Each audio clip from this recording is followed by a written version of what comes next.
me. Okay, my second year in the league, Wow.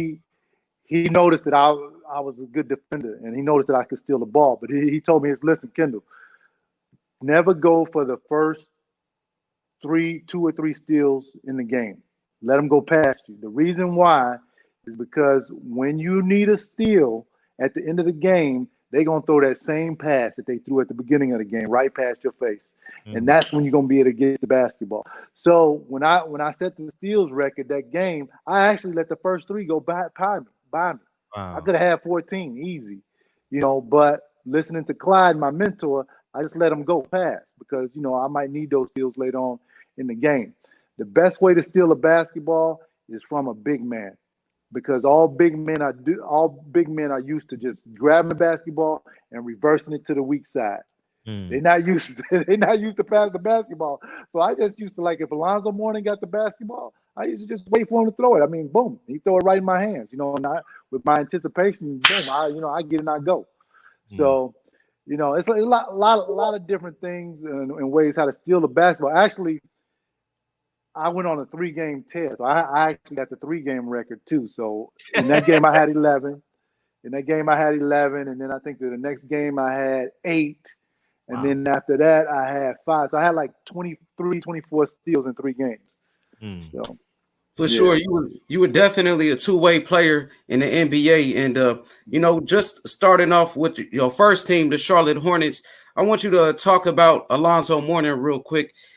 How good was Alonzo Mourning back in his day? Alonzo was great, man, and what got Alonzo over the hump is that, or what made him great, is that he played harder than everybody else. You go back and you look at his old clips, he just played harder than everybody else, man. And I remember he held out at camp, and his first game when he signed his contract, his first game was in Indiana. He met us in Indiana. This is when we were with the Charlotte Hornets. Alonzo came out, and he didn't know none of us. He shot the first 7 shots of the game, man. I mean, he didn't know the offense.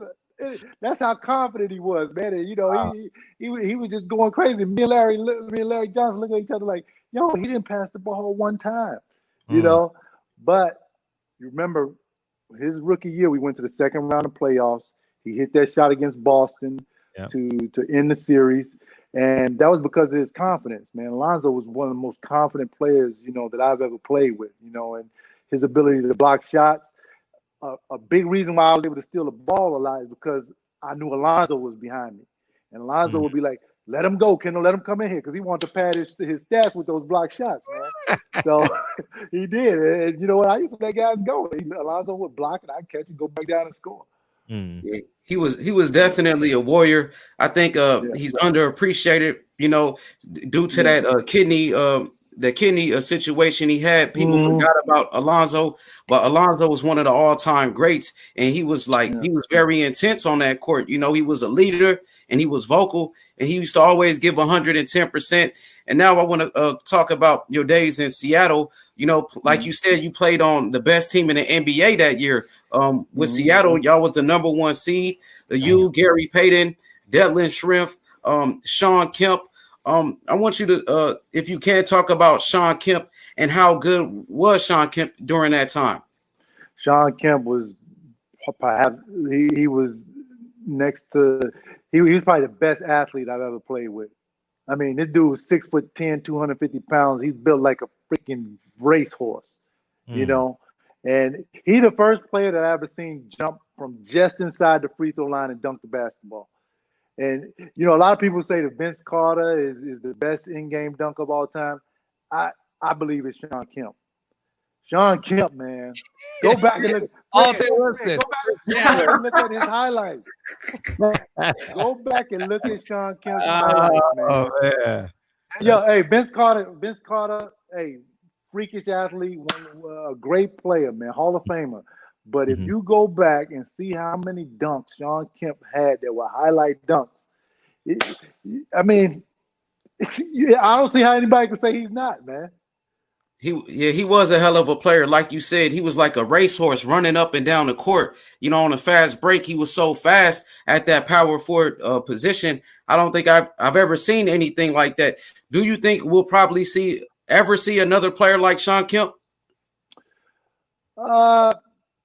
It's hard to say. You might see a player like Shawn Kemp, built like him, with his skill set. I think I think Shawn Kemp's position has evolved because now power forwards don't do what Shawn Kemp did back then. Power forwards are more like Kevin Durant now. They're more stretch forwards. They shoot threes. They more skilled with the basketball. Shawn was skilled, but he was more power, and instead of a lot of finesse, he was just going dunk on your ass. Kevin Durant will do it too, but Kevin Durant is more finesse and he's more skillful than Shawn. But you might see that though. For sure. And now I want to get to your New Jersey days. I know you played alongside one of my favorite players, Stephon Marbury, and he's a legend in my eyes, one of the best. I see Fred how he's reacting. Stephon was that guy back then. Strong, man. Strong. He had a wingspan too. He was strong, man. Steph was great, man, especially with the basketball individually, skill wise. I mean, he could do it all. He could shoot it. He could take it to the hole. But one time, I can tell you one time though, Steph, we came here to Chicago to play, and Steph had like on like $500,000 worth of jewelry, man. And I saw him at Walgreens over here in Ontario downtown. And, he was staying in a hotel and I was staying at my house, but I happened to be at Walgreens when he walked in. I was like, Steph, yo, take that off right now. I was like, I know you from New York and everything, but Chicago is just like New York, man. Don't take that off right now, brother. Because I don't want you to get stuck up in here or anything. But, Steph's a good dude. Of course, he went over to China and became a legend. He's got a statue over there. And he's coaching over in China right now. We still stay in contact. And Steph is a great dude, man. Great dude. Yeah, he was like I said, a hell of a player. He could shoot the threes. He played defense. He could take you off the dribble. He was a total package, And I remember one game against the Lakers. I think when y'all played together, he had 50 against Kobe and Shaq one game. He did, and I can remember him blowing past Kobe one time, and then Kobe comes back down to the he fouled him and he comes back down, and I'm standing there like, he's like, Kobe like, damn, he's fast. I was like, yeah. Man, he probably one of the fastest in the league, dude. Him and Iverson. Two of the fastest guys in the league. Who you thought was better between Iverson and Steph? Like just skill for skill. Skill for skill. They were about the same, but Iverson was just like Pacquiao. You know what I mean? I was just always coming. Like if you run, like if you score, you better turn your ass around because you knew he was coming. Wow. That's the only dude that I ever played against where I was like, okay, if I score, I got to turn around because he might be right in back of me. Wow. And also too, Steph was bigger than Iverson, but Allen played as if he was the biggest dude on the court.